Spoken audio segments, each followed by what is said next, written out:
কোন প্ৰদীপ দত্ত ৰায় তেওঁ সদায় অসমীয়া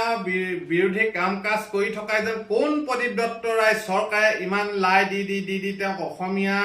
বিৰোধী কাম কাজ কৰিবলৈ উঠাই দিয়া আজি প্ৰদীপ দত্ত ৰায় নিচিনা এটা ভতুৱা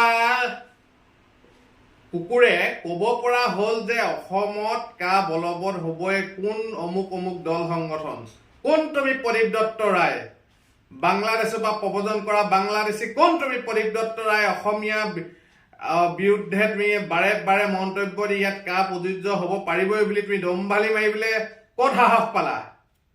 প্ৰদীপ দত্ত ৰায় এনেকে তোমাৰ ইয়াত গুণ্ডামি ইয়াত তোমাৰ দম্ভালি ইয়াত তুমি অসমীয়া ভাষা সংস্কৃতি আৰু অসমীয়াৰ বিৰুদ্ধে কৰা কাম কাজ কেতিয়াও অসমীয়া যুৱ মঞ্চই সহ্য নকৰে বহুত দিনৰ পৰা তুমি অসমীয়া ভাষাত কোলা ৰং সানিছা অসমীয়া বিৰুদ্ধে কাম কাজ কৰি আছা এনেকে কিন্তু প্ৰদীপ দত্ত ৰায় তোমাক আমি সহ্য নকৰো বহুত হৈ গ'ল তোমাৰ উৎপাত তোমাৰ উদ্ভণ্ডালি তোমাৰ অতপালি তোমাৰ ধৃষ্টতা ইমানেই বাঢ়ি গ'ল এতিয়া ইয়াত তুমি কাখন বলবৎ কৰিবলৈ অসমীয়া জাতি সংখ্যালঘু কৰিবলৈ আৰু অসমীয়া ভাষাটো মণিপুৰী টকবক ভাষাৰ নিচিনা সংখ্যালঘু কৰিবলৈ তুমি উঠি পৰি লাগিছা তুমি জাতিদ্ৰোহী অসমীয়া বিৰোধী বাংলাদেশী বঙাল প্ৰদীপ দত্ত ৰায় তোমাক সকিয়নি প্ৰদান কৰিছো তুমি গুৱাহাটীত আহি কোৱাহি তোমাৰ সাহস আছে যদি তোমাক গুৱাহাটী ৰাজপথত দৌৰাই হালোৱা এছাৰিয়ে পিতা হ'ব হালোৱা এছাৰিয়ে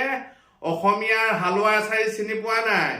গাত নাই ছাল বাকলি প্ৰদীপ দত্ত ৰায় তুমি মদ খাই দম্ভালি মৰা কথা অসমীয়া যুৱ মঞ্চই কেতিয়াও সহ্য নকৰে তোমাৰ গাত 1 কেজি মাংস নোলাব তোমাৰ ইমান ডাঙৰ কথা একে কাণতলীয়া চৰে এটা বাঘ ঢকাই তোমাৰ কিন্তু এই যিখন মুখেৰে কৈছে সেই মুখখনৰ এই দাঁতকেইটা খুলকি যাব প্ৰদীপ দত্ত ৰায় সাৱধান তোমাক ইয়াৰ পৰাই ৱাৰ্ণিং দিছো অসমীয়া যুৱ মঞ্চৰ তৰফৰ পৰা এনেকে ভৱিষ্যত দিনত ইয়াত কা প্ৰযোজ্য হ'ব বুলি অসমীয়া ভাষাত কোলা ৰং সনা অসমীয়া বিৰোধী কাৰ্যকলাপ কৰাৰ পৰা বিৰত থকা নহলে কিন্তু অসমৰ যি ঠাইতে পোৱা হ'ব অসমীয়া যুৱ মঞ্চৰ ৰণুৱাই তোমাক দৌৰাই ৰাজপথত উলংগ কৰি হালোৱা এছাৰিয়ে বেটা বলে বাধ্য হ'ব সাৱধান কুলাংগাৰ প্ৰদীপ দত্ত ৰায়